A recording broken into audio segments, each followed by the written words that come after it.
एक question number 16 है ना जो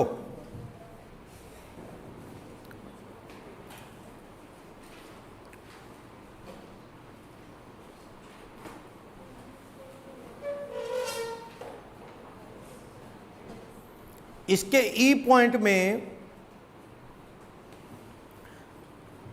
हाउएवर एब्सेंस ऑफ इंफॉर्मेशन वाला जो टॉपिक है ना, however in the absence of information, ये काट दो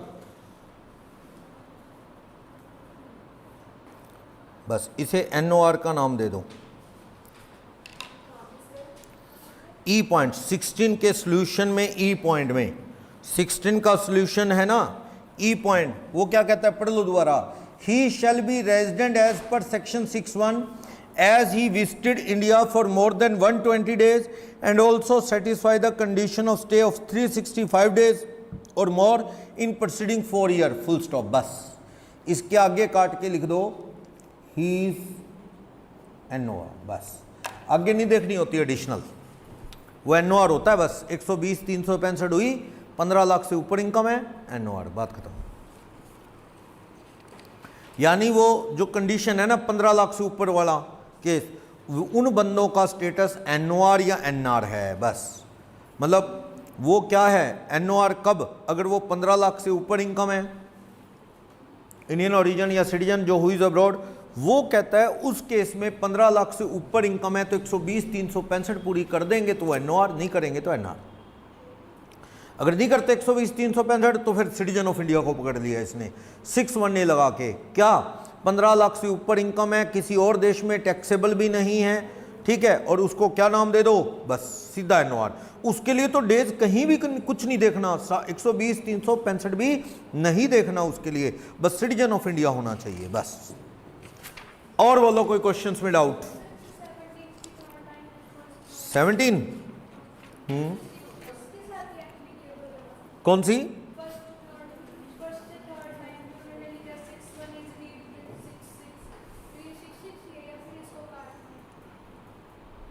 नहीं 6(6) नहीं है, 6(6) तो एडिशनल कंडीशन का सेक्शन है, कहीं भी लिखा ना 6(6) एडिशनल का है। 6(1) अगर एप्लीकेबल नहीं होती तो 6(1) ने चेक करना है बस, 6(1) को रीड करना है, ये काटो। In this case 6(1) read with 6(6) shall be applicable, ये काटो बस। 6(1) अगर एप्लीकेबल नहीं तो 6(1) ने आपको रिक्वायर्ड टू बी चेक्ड है बस, ये चीज है। हाँ 6(6) एडिशनल का है, यानी आपको कहता है अगर किसी की इनकम 15 लाख से ज्यादा है, 6(1) ने डीम्ड रेजिडेंट एप्लीकेबल कब होगा, अगर 6(1) एप्लीकेबल हो गया तो 6(1) ने एप्लीकेबल नहीं होगा, बात ये है बस। 6(1) है वो, ये चीज है। और ये कह रहा है अगर टोटल इनकम 15 लाख से ज्यादा नहीं है तो 6(1) ने भी एप्लीकेबल नहीं हो सकता, नो सवाल ही नहीं है।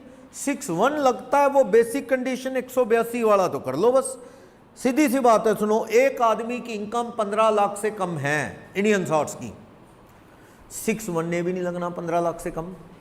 6(1) में 182 वाला देख लो, क्योंकि वो भी कब है 120 और 365 भी, जब 15 लाख से ऊपर इनकम। अब तो सिर्फ क्या देखना है आपको, 182 डेज वाली कंडीशन लगती है, चेक कर लो, वरना छोड़ो नॉन रेजिडेंट बस, ठीक है ना।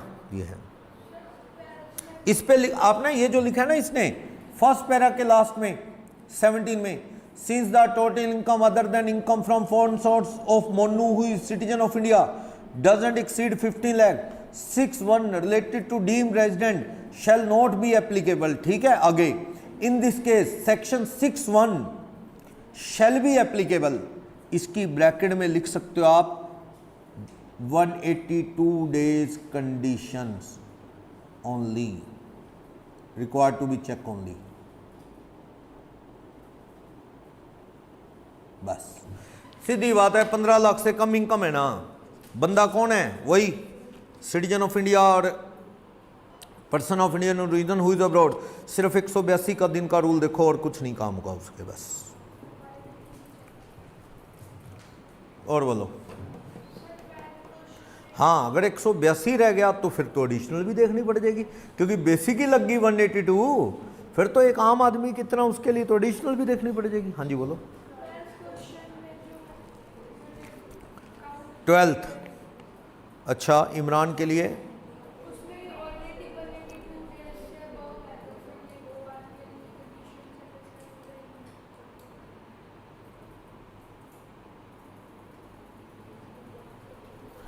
क्या कह रहे हो आप?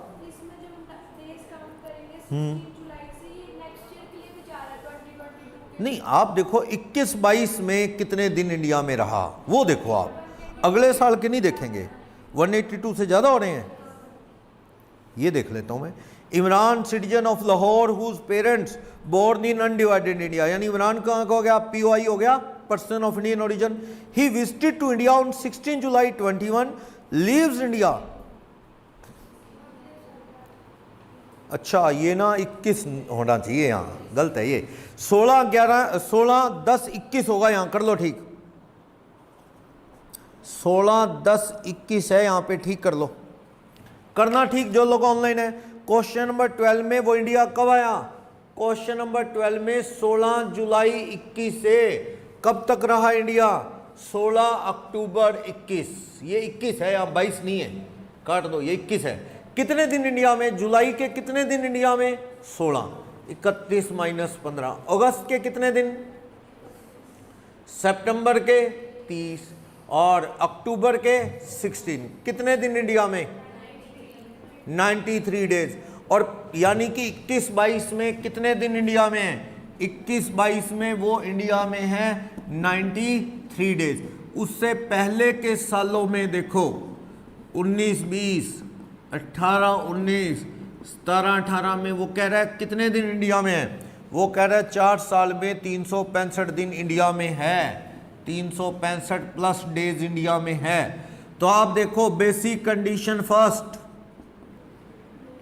सेकंड लगानी नहीं, क्योंकि ये इमरान क्या है? Imran person of Indian origin है, पर्सन ऑफ इंडियन ओरिजिन है। और जो कि हु इज अब्रोड, आजकल कहाँ बसा हुआ है? दादा पैदा हुए थे या पेरेंट्स पैदा हुए थे इंडिया, मानो ये फॉरेन में बसा है, तो ऐसा आदमी इंडिया आता है। और इसकी इनकम कितनी है?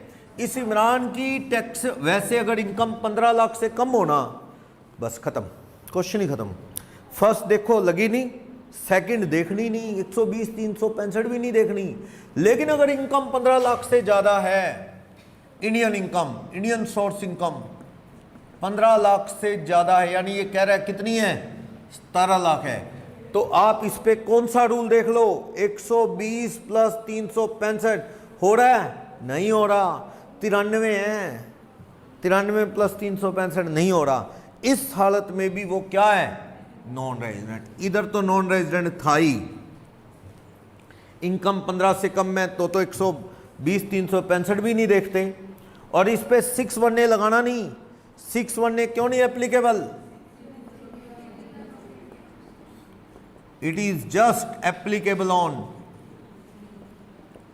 सिटीजन ऑफ इंडिया, POI पे नहीं, इसलिए वो डीम्ड रेजिडेंट देखना नहीं। क्लियर? बोलो, हो जाएगा ये कैसा? और बोलो।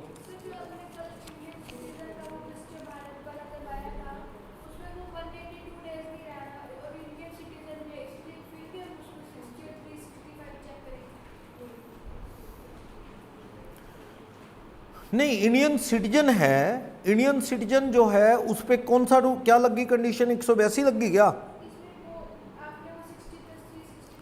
182 नहीं लगी, 60 और 365 लगा रहे हैं। एक इंडिया में बसा हुआ आदमी इंडिया के बाहर जा रहा है, किस लिए जा रहा है ये देख लो। अब अगर एम्प्लॉयमेंट के लिए जा रहा है, छोड़ो, फिर क्वेश्चन खत्म। यही इंडिया का आदमी इंडिया के बाहर जा रहा है, इंडिया छोड़ के कोई आ नहीं रहा बाहर से। सिटीजन, इंडिया का सिटीजन इंडिया के बाहर जा रहा है, फिर देखो वो किस लिए जा रहा है। अगर एम्प्लॉयमेंट के लिए जा रहा है तो 60 365 देखनी नहीं, क्वेश्चन यही खत्म कर दो और उसको क्या कह दो? NR। ठीक है, वो रूल तो किन के लिए है? इंडियन सिटीजन जो इंडिया आ रहा है, या ना, वो नहीं कि जो इंडिया से जा रहा है, उसके लिए तो सीधा रूल है क्यों जा रहा है। एम्प्लॉयमेंट के लिए जा रहा है, काम खत्म, सेकंड कभी देखनी नहीं, ठीक है ना, उस पर सेकंड कभी नहीं देखनी। शिप के क्रू मेंबर जो इंडिया से जा रहा है शिप के साथ फॉरेन बाउंड पे, उस पर सेकंड कभी नहीं देखनी। उनके लिए इनकम भी ना देखो, समझे? मैं इंडियन सिटीजन हूं, मैं इंडिया छोड़ के जा रहा हूं, इंडियन सिटीजन हूँ, इंडिया छोड़ के जा रहा हूँ और मैं क्या एम्प्लॉयमेंट पर्पज से जा रहा हूँ, मेरी इनकम 18 लाख है इंडियन इनकम, तो भी कोई फ़र्क नहीं पड़ता।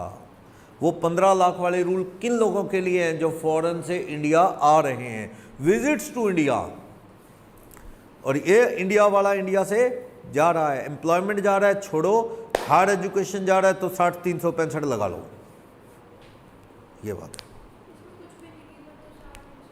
हाँ लगा लो, अगर एजुकेशन पर्पज़ लिखा है या कुछ नहीं लिखा तो आप नोट लगा दो नीचे किस पर्पज़ के लिए जा रहा है, तो मान लो अदरवाइज देन एम्प्लॉयमेंट जा रहा है। और वीज़ा किस चीज़ का लगा है उससे देखना पड़ेगा, क्योंकि एजुकेशन पे जाने वाले भी काम करते हैं वहाँ, वो नहीं गिना जाएगा, वो एजुकेशन पर्पज़ पे क्या माना जाएगा। क्लियर? बोलो कोई डाउट? ओके, और बोलो। 21 देख लेते हैं, हटा दूं ये,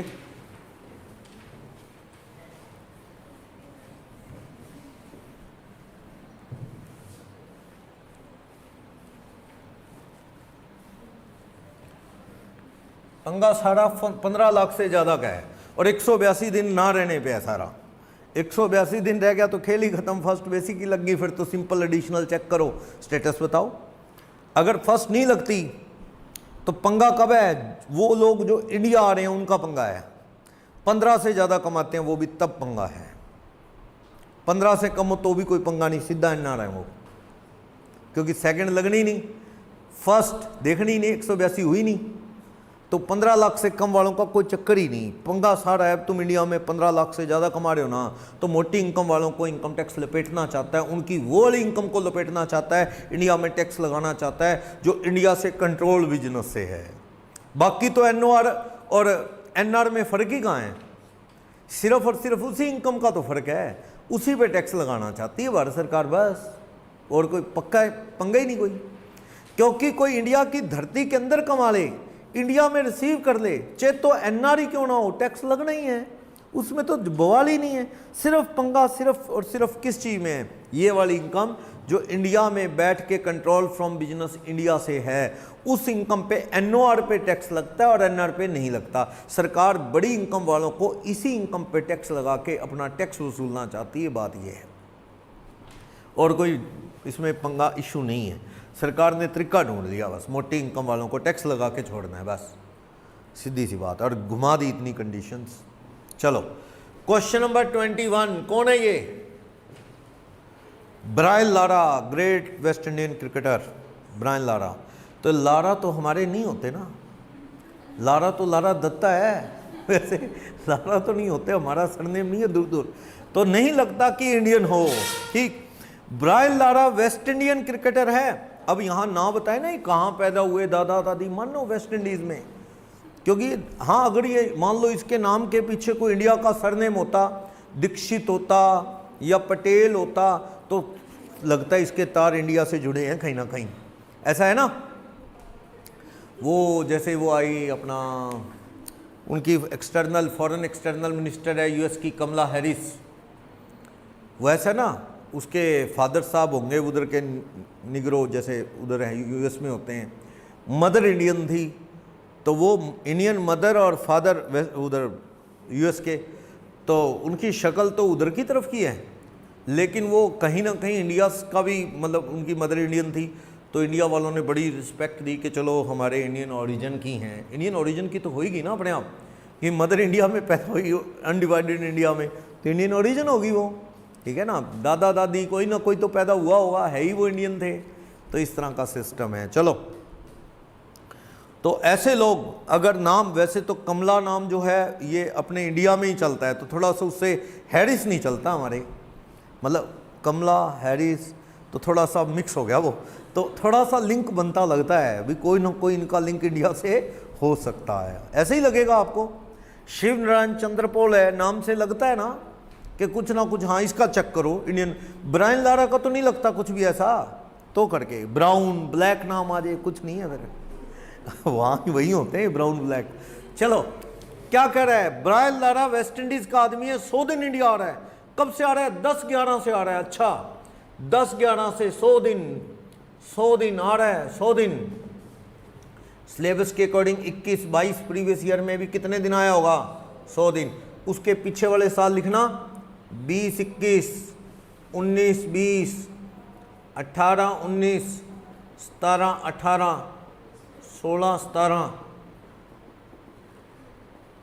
15-16, कितने हो गए? 1 2 3 4 5 6 14-15 में 7 तो लिख लूँ कम से कम, क्योंकि 7 साल का भी तो चक्कर होता है। चलो, बीच में 2-3 साल और भी 100 दिन है। अब लगाओ ब्रायन लारा पे बेसिक लगाओ। ए पार्ट क्वेश्चन का बेसिक कंडीशन पूरी कर रहा है क्या ये ब्रायन लारा? 182 नहीं। क्या सेकंड चेक करूं 60 और 365 ब्रायन लारा के लिए? यस, होगी होगी होगी। 60 और 4 साल में 365 हो जाएंगे। क्या बेसिक होगी? हो गई। एडिशनल पे आ जाओ। इसको बख्श नहीं सकते अपा ब्रायन लारा को, कोई भी बेनिफिट नहीं बनता इसका। बेनिफिट हम उनको देते हैं जो इंडिया के शिप वाले हों, या बेचारे इंडिया छोड़ के जा रहे हैं काम के लिए, क्या करें मजबूर हैं, उनको फायदा दे रहे हैं। या उनको फायदा दे रहे हैं जो इंडियन ओरिजिन या इंडियन सिटीजन है, जो फॉरेन से इंडिया आ रहे हैं, उनको भी वेलकम कर रहे हैं। लेकिन ब्रायन लारा किसी भी कैटेगरी में फॉल नहीं करता। इसे क्यों बख्शें सेकंड कंडीशन से? इस पे लगाओ, लग गई। अब देखो आप 7 साल में 730 दिन लगाओ इन 7 ईयर, हो रही है क्या? नहीं हो रही। क्यों मेहनत कर रहे हो फर्स्ट चेक करके? 10 में से 2 साल एक बेसिक पे मेहनत क्यों कर रहे हो? क्यों? क्या हो जाएगा? एक एडिशनल होने से कुछ नहीं होने वाला। सेक्शन 6(6) किसका? एडिशनल का। कुछ नहीं होने वाला इससे। इसलिए क्या है ब्रायन लारा? एक बेसिक कर दे, दोनों एडिशनल ना करे तो वो क्या हो गया?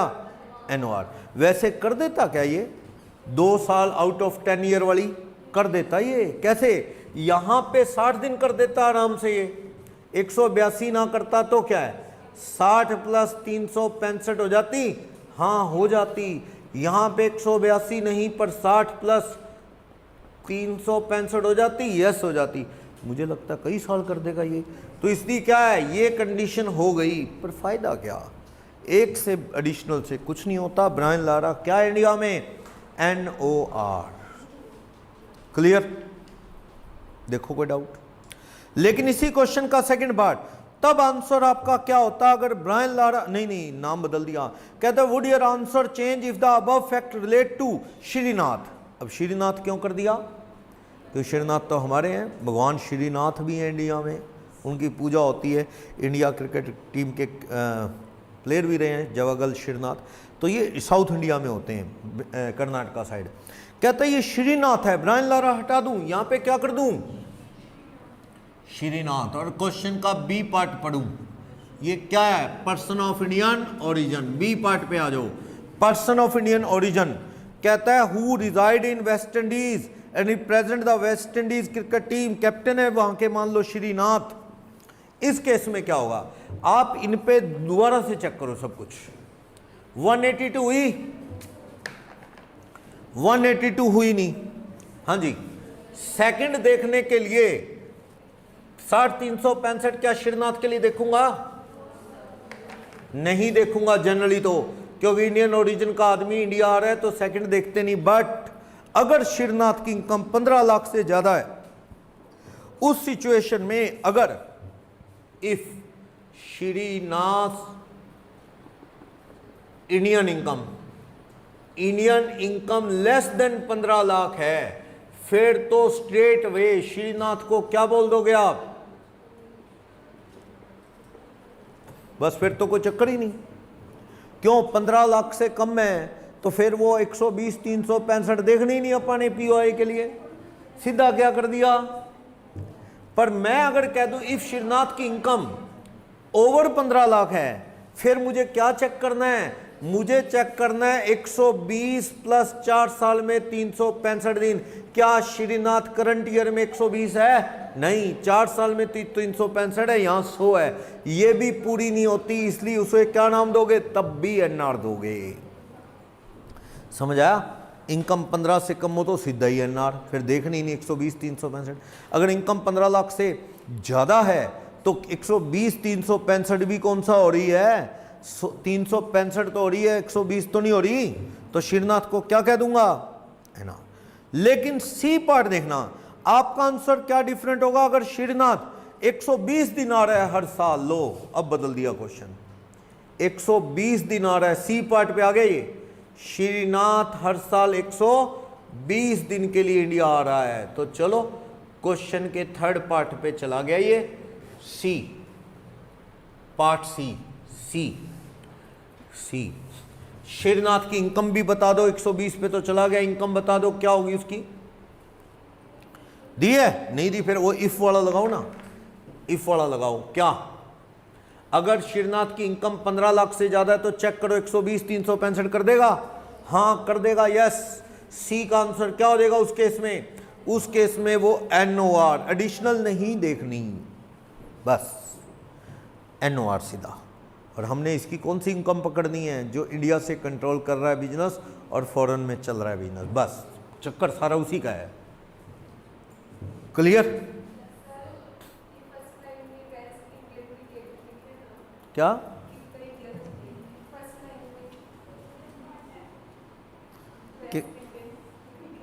नहीं, वेस्ट इंडियन, वेस्ट इंडीज को बोलते हैं West Indian, West Indies, Indies है ना, विंडीज वो नहीं, वेस्ट इंडीज है ये, वेस्ट इंडीज को वेस्ट इंडियन बोल देते हैं। वो वहाँ अपने लोग हैं काफ़ी, वहाँ पे कई लोगों के नाम हमारे जैसे मिलेंगे, यहाँ से गए हुए काफ़ी लोग रहते हैं, कैरिबियन लोग हैं वहाँ, काफ़ी लोग हैं ऐसे। चलो NOR, अगर मैं कह दूं कि उसकी इनकम क्या है, उसकी इनकम लेस देन 15 लाख है, 15 लाख से कम है, तो आप उस केस में ये रूल भी नहीं देखेंगे, 120 365 182 वाली हुई नहीं, बस NR, क्योंकि 15 लाख से कम वाले के लिए 120 365 नहीं देखा जाता। क्लियर? काफ़ी क्वेश्चन दिए हैं, काफ़ी कोशिश की है कि कंसेप्ट क्लियर हो जाए, है कंफ्यूजिंग इसमें कोई डाउट नहीं, लेकिन इतने क्वेश्चन के बाद ये क्लियर हो जाता है। ICAI ने सिर्फ एक ही क्वेश्चन दिया है, यही वाला, यह ICAI का है। इससे पहले जो मैंने क्वेश्चन 16-17 दिए और ये क्वेश्चन नंबर 20 है ऊपर, ये अपन ने जोड़े हुए हैं। ICAI ने एक ही दिया सारी बुक में, ये वाला बस, श्रीनाथ वाला।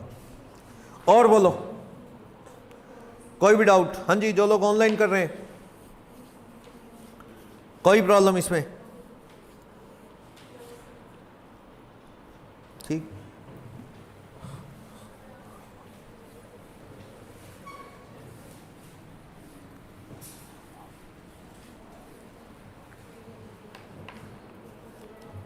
देखो रेजिडेंशियल स्टेटस ऑफ कंपनी बड़ा आसान है। कंपनी का रेजिडेंशियल स्टेटस, पर्सन कितनी तरह के होते हैं? 7, individual, HUF, firm, company, AOP, BOI, local authority और आर्टिफिशियल जुडिशियल पर्सन। सेक्शन कौन सा है पर्सन का? सेक्शन 2 क्लोज बताओ, 31, सेक्शन 2 क्लोज 31। तो उसके अकॉर्डिंग पर्सन 7 तरह के हैं, तो हम जो पढ़ रहे हैं वो पर्सन कौन सा? इंडिविजुअल पढ़ चुके हैं, और यही परेशान करता है। आगे के लोगों का रेजिडेंशियल स्टेटस बड़ा ही सिंपल है। तो मैं कंपनी का स्टेटस पेज नंबर 2.5 पे पढ़ने जा रहा हूं, सेक्शन 6(3) है इसका, ना रहे याद, कोई बड़ी बात नहीं। OR कौन? ऑल इंडियन कंपनी क्या है? कुछ नहीं देखना, जो इंडिया में रजिस्टर्ड हुई वो हमेशा ही क्या है? OR। सीधा हो गया ये तो। रिलायंस कंपनी इंडियन कंपनी है तो OR, Hindustan Lever company India में तो OR, ठीक है। GTV इंडिया में बनी तो OR, JSPL OR, India engineering limited OR, सारी इंडिया में जो बनी इंडियन कंपनी हमेशा OR। एंड फॉरेन कंपनी भी OR हो सकती है if place of effective management is situated in India. Foreign की कंपनी है लेकिन उसका place of effective management, place of effective management जो है इंडिया में हो, PM, place of effective management अगर इंडिया में होगा तो ये कंपनी भी इंडिया में क्या मान ली जाएगी? Resident. Place of effective management कहां है? जहां मीटिंग हो, डायरेक्टर्स की मीटिंग हो, कौन सी? फॉर डिसीजन मेकिंग वाली मीटिंग। अगर वो मीटिंग इंडिया में हो, वो कंपनी भी इंडिया में OR मान ली जाएगी। थोड़े चांस कम है कि इंटरनेशनल लेवल की कंपनी इंडिया में मीटिंग, वैसे मीटिंग वही होती है कंपनी की जहां रजिस्टर्ड ऑफिस होता है नॉर्मली, तो मीटिंग कहाँ इंडिया में हो इसके चांस कम है, रजिस्टर्ड ऑफिस इंडिया में हो चांस कम है, नहीं है चांस तो भैया तुम एनआर हो, बस फिर बात खत्म हो गया कंपनी का स्टेटस। कंपनी एनआर कौन सी होगी? फॉरेन की कंपनी एनआर होगी अगर if place of effective management is not situated in India. इसको full form place of effective management ही लिखना, in India, not situated in India, not situated India में नहीं है, मीटिंग सारी फॉरेन में होती है, इंडिया में नहीं है उनका, जहाँ पे मीटिंग हो डायरेक्टर रहते हैं, सीधी बात है डायरेक्टर सारे इंडिया में रहने लग जाए तो मीटिंगें भी इंडिया में कर लेंगे, फिर प्लेस ऑफ इफेक्टिव मैनेजमेंट क्या हो जाएगा? इंडिया। तो उस केस में वो फॉरेन की कंपनी भी क्या हो जाएगी? ओआर, वरना क्या है? एनआर। बस बीच का स्टेटस ही नहीं है, एनओआर का स्टेटस ही नहीं है।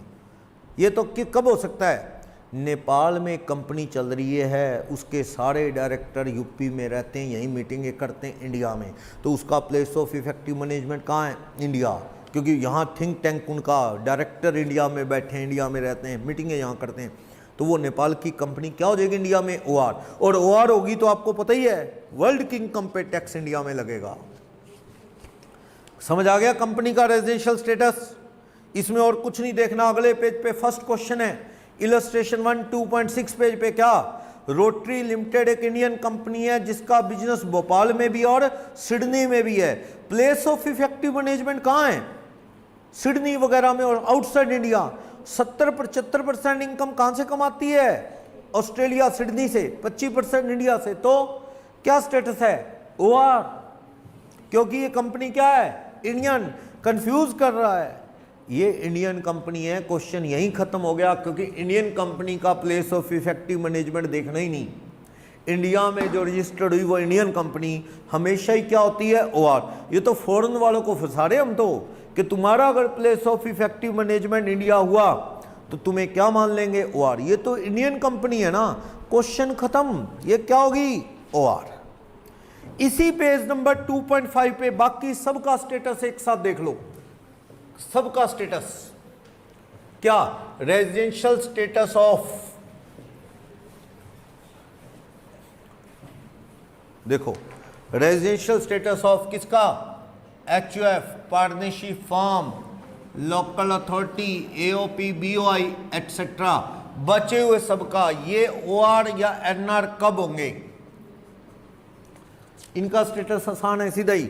अगर इनका थोड़ा भी कंट्रोल इंडिया में है, इफ पार्शियल कंट्रोल और मैनेजमेंट सिचुएटेड इन इंडिया, तो क्या होंगे? इफ पार्शियल और whole control management of their affairs is situated in India, बस वो क्या हो गए? इंडिया में ओआर। सारे इंडिया के बाहर है। If whole control and management is situated outside India, सारा कंट्रोल मैनेजमेंट कहाँ है? इंडिया के बाहर, तो फिर ये इंडिया में क्या होंगे? एनआर। सुनना ध्यान से, एक पार्टनरशिप चल रही है कंधार अफगानिस्तान में, ड्राई फ्रूट का काम करती है, पार्टनरशिप बिजनेस है, कंधार में चल रही है अफगानिस्तान में। उस पार्टनरशिप के जो पार्टनर है कोई भी दूर दूर इंडिया में नहीं रहता, कोई अब्दुल्ला है, कोई खान है, तो कोई मलिक है, तो कोई वो, मतलब मोहम्मद में उधर ही रहते हैं, इंडिया से कोई दूर दूर लिंक नहीं, इंडिया आते ही नहीं, कभी आए भी नहीं, रहते भी नहीं, बात ही खत्म। उस पार्टनरशिप का पूरा कंट्रोल मैनेजमेंट कहाँ है? इंडिया के बाहर। थिंक टैंक उनका कहाँ है? इंडिया के बाहर। कोई मीटिंग इंडिया में होती नहीं, कोई इंडिया में रहता नहीं जो फ़ोन पे कंट्रोल कर रहा हो, तो वो क्या है? पार्टनरशिप इंडिया में। वॉशिंगटन में कितनी पार्टनरशिप, कितनी लोकल अथॉरिटी, कितने चल रहे होंगे, सारे क्या इंडिया में? एनआर। लेना देना ही नहीं इंडिया से कोई, सही है। लेकिन दिक्कत कब आ गई? जब मान लो एक दुकान चल रही है काठमांडू में पार्टनरशिप में, जिसके 4 पार्टनर में से एक वर्किंग पार्टनर जो है लखनऊ में रहता है, 4 में से एक लखनऊ में रहता है, और वो पार्टनर वर्किंग है क्योंकि स्लीपिंग के रहने से कुछ नहीं होता, क्योंकि वो कंट्रोल मैनेजमेंट में रोल ही नहीं प्ले करता। स्लीपिंग पार्टनर नहीं, कौन रहता है इंडिया में? वर्किंग रहता है। क्या कोई डिसीजन मेकर हो, मतलब वो ऐसा बंदा, ये ना कहो कि 4 पार्टनर, एक पार्टनर का पोता रहता है दिल्ली यूनिवर्सिटी में पढ़ता है, उसका लिंक है कोई पार्टनरशिप से? नहीं। क्या नहीं, परिवार के बंदे से क्या होता है? डिसीजन मेकर है क्या कोई? नहीं। हाँ, एक पार्टनर रहता है लखनऊ में, तो थोड़ा सा कंट्रोल हो गया ना इंडिया में। हमारे यहाँ क्यों बसा है? ये पूरी की पूरी दुकान इंडिया में क्या हो जाएगी? यानी ये बीच के स्टेटस में सिर्फ एक पर्सन आ सकता है, इसमें कौन? HUF। ये सारों का तो स्टेटस क्या है? या तो ये सारे, या तो OR, या फिर कब? NR। लेकिन जो HUF है ना, उसका तीनों तरह का स्टेटस हो सकता है, OR, NOR, NR। HUF का HUF NOR हो सकता है, HUF ओनली इनमें से अगर क्या होता है? कर्ता इंडिया रहता है, कर्ता रिजाइड्स इन इंडिया, कर्ता परिवार का इंडिया में बसा है, तो HUF क्या हो जाएगा? OR। ठीक, OR। और अगर कर्ता नहीं रहता, इफ कर्ता डजंट रिजाइड इन इंडिया, कर्ता नहीं रहता पर परिवार का और कोई बच्चा रहता है, तो परिवार क्या हो जाएगा? NOR। No member of HUF reside in India, कोई नहीं रहता इंडिया में दूर दूर तक, फिर ये HUF क्या होगा? NR। देखो, पार्टनरशिप में तो कोई पार्टनर रह जाए OR, AOP का भी कोई मेंबर रह जाए OR, HUF का कोई रह गया ना, तो HUF OR या NOR में से एक है। अब रहने वाला कौन है? परिवार का हेड रहता है, मेन बंदा रहता है, तो HUF क्या होगा? OR। हेड नहीं रहता। मैं कहता हूं, सुनो, मैं कह रहा हूं एक दुकान चल रही है HUF काठमांडू में। काठमांडू पूरी तरह से हिंदू कंट्री है, पूरा 100% हिंदू कंट्री है। हिंदुस्तान भी हिंदू कंट्री नहीं है, इसमें मोहम्मदम है सारे हैं, लेकिन नेपाल पूरी तरह से 100% हिंदू कंट्री है। चलो, हिंदी बोली जाती है, मेन लैंग्वेज है। तो नेपाल के अंदर क्या है? मान लो काठमांडू में एक साझा हिंदू अनडिवाइडेड फैमिली का बिजनेस है। मैं कहता हूं परिवार का मुखिया जो हेड है, करता है, मैनेजर कह लो, अनिल कुमार है। अनिल कुमार नहीं रहता, परिवार का एक और मेंबर है सुनील, वो रहता है दिल्ली में और मेंबर है, एक्टिव मेंबर है परिवार का। तो कंट्रोल मैनेजमेंट कुछ तो है ना इंडिया में। अगर परिवार का कोई मेंबर इंडिया में रह गया तो परिवार 2 कैटेगरी में से एक है, या OR है या NOR। मैं कहता हूं करता है वो इंडिया में रहता है, जो हेड रहता है, तो फिर वो क्या? OR HUF। करता नहीं रहता, परिवार का कोई और मेंबर रहता है, कर्ता का भाई रहता है जो मेंबर है परिवार का, फिर वो क्या होगा? परिवार NOR। अब आपको जी सर रहने से क्या मतलब है? आता जाता हो, फिर रहने का क्या डेफिनेशन है? तो कहा कि अगर परमानेंट, क्वेश्चन में लिखा है परमानेंटली रहता है तो OR। अगर ऐसा करता है कभी आ रहा है जा रहा है, तो आप क्या है? इंडिविजुअल की दोनों एडिशनल शर्तें लगा के देख लो, कर्ता पे लग गई तो वो परमानेंट रहता मान लिया जाएगा। यानी इंडिया में रहने से मतलब क्या है? इफ कर्ता can satisfy both additional conditions of individual residential status, under section 66 की कंडीशन है ना, तो वो समझ लेंगे कर्ता क्या है? Resides in India. उसका मतलब मान लिया जाएगा कर्ता इंडिया में रहता है। एक स्टूडेंट कहते जी कर्ता तो मर गया, फिर मान लो नए वाला तो 20 साल पहले कर्ता बना है, अब उस पर 7 साल में 730 कैसे लगाओगे? एक HUF है जिसका नाम है सोहन कुमार HUF, काठमांडू के मंदिरों के बाहर प्रसाद की दुकान है, मंदिर फेमस है वहाँ, हिंदू है ना वहाँ, तो पशुपतिनाथ मंदिर है और मंदिर हैं बड़े बड़े वहाँ। तो मान लो वो वहाँ मंदिर के बाद HUF के सांझे परिवार की दुकान है प्रसाद की, और HUF का पुराना करता था अनिल, जो मर गया साल पहले, आजकल सुनील करता बन गया परिवार का। सुनील इंडिया रहता है, पर साल हुए उसे रहते हुए, तो आप 7 साल में 730 या 10 में से 2 साल एक बेसिक कैसे देखोगे? तो मैंने नाम नहीं लिखा यहाँ किसी का, मैंने क्या लिखा? कर्ता। कर्ता का मतलब अब सुनील पहले अनिल, तो आप 7 साल में 730 दिन कैसे देखोगे?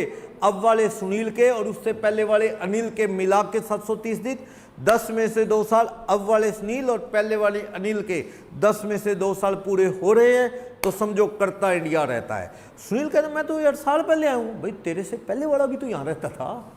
ऐसे करता मतलब सक्सेसिव करता भी देख लो, ठीक है ना।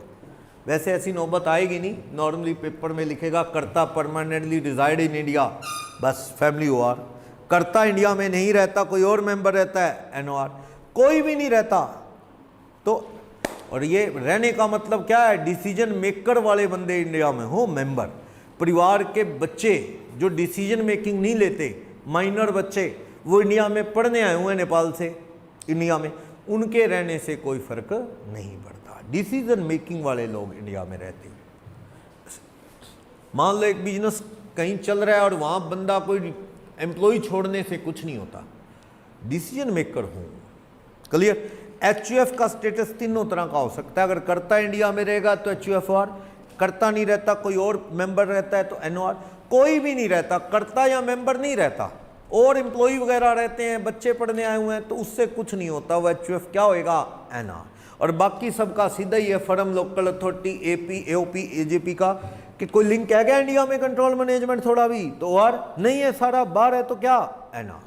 कंपनी में सीधा ही है, Indian company OR, foreign company, control management यानी place of effective management India में हो तो OR, place of effective management foreign company का इंडिया में नहीं है तो एनआर। यानी इनका स्टेटस तो खत्म हो गया, कुछ करने को ही नहीं, सारे पंगे किसके हैं, इंडिविजुअल के। रहने का चक्कर है ना, कंपनी फर्म का रहने का तो फिर अलग सिस्टम है, मेंबर का हो जाता है, तो इसलिए इंडिविजुअल में पंगा था। पढ़ लोगे। एचयूएफ का एक क्वेश्चन मैं बता देता हूं, होमवर्क में पढ़ लेना। क्वेश्चन नंबर 1 कंपनी का है, क्वेश्चन नंबर 7 एचयूएफ का है। करता परमानेंटली एचयूएफ का इंडिया रहता है, छोटा भाई रहता है वहां पाकिस्तान में। क्वेश्चन नंबर 7 पेज नंबर 2.7 में, एचयूएफ का ड्राई फ्रूट का काम है पाकिस्तान में, और छोटा भाई कर्ता का पाकिस्तान में ही रहता है, डे टू डे डिसीजन वहीं लेता है। लेकिन कर्ता जो मेन आदमी है वो कहाँ रहता है, इंडिया। कभी कभार मिलने के लिए बिजनेस देखने पाकिस्तान जरूर जाता है, बाकी इंडिया रहता है। तो आप क्या फैमिली को मान लो, ओआर, क्योंकि कर्ता इंडिया रहता है। पढ़ लोगे। तो स्टेटस वाले क्वेश्चन सारे हो गए। अब तो बस ये देखना है अपने कौन सी इनकम इंडिया में टैक्सेबल होगी, कौन सी नहीं। थोड़ा बहुत मैं आपको ऑलरेडी बता चुका हूं, तो बस वो बताते ही अपना चैप्टर हो जाएगा।